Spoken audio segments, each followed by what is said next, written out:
no action is actually the worst action. And one of the things we have to help our prospects see is the consequences of not taking action. A lot of people don't take action because of fear, and the fear is not because they're scared, it's because nobody's actually had these conversations with them. So the lack of information, right? They hear things on the news, they hear things from their friends, they hear things from this person and that person and this person and that person. So much stuff from so many different sources, they don't take action. But they don't have a professional that's detached that's helping them through this.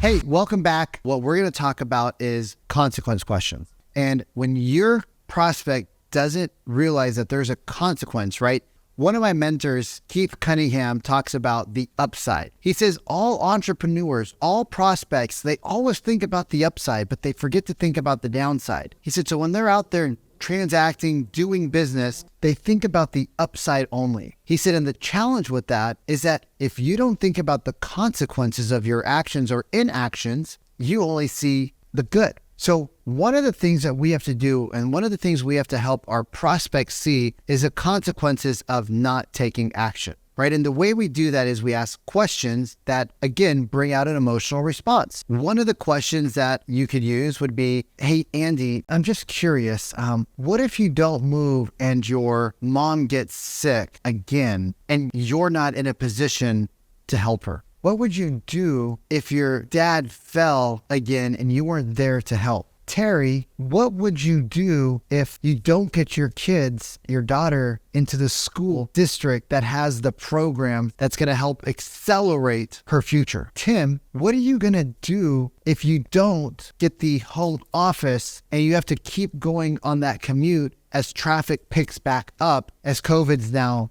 gone and you're spending more time on the road? What are you going to do if traffic gets worse? What are you going to do if the neighborhood you live in gets more dangerous? What are you going to do if your landlord increases your rent again?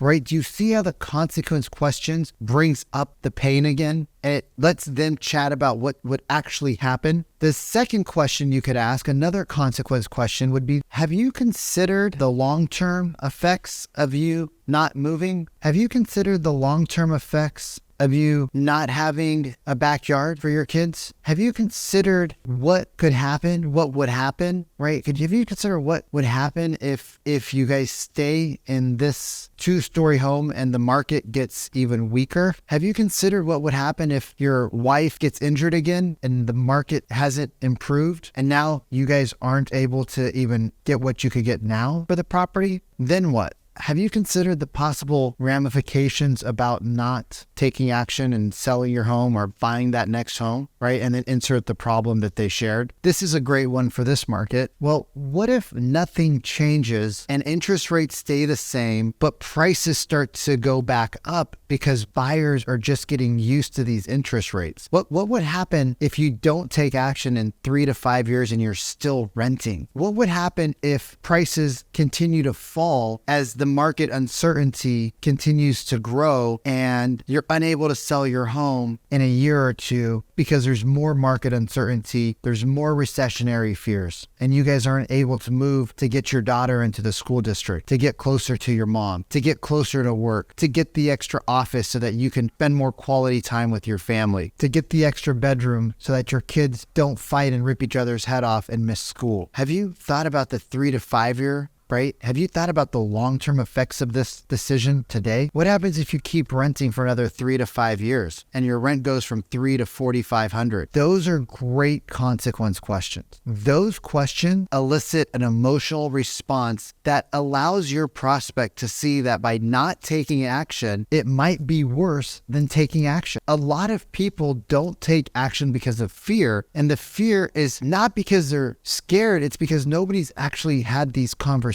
with them. So the fear is a false fear because they're actually acting out of a lack of information, right? They hear things on the news, they hear things from their friends, they hear things from this person and that person and this person and that person. Because they're hearing so much news, so much stuff from so many different sources, they don't take action. But they don't have a professional that's detached that's helping them through this. They're just hearing the fear, the fear, the fear. The world's coming to an end. The world's coming to an end, right? Humpty Dumpty's going to die, right?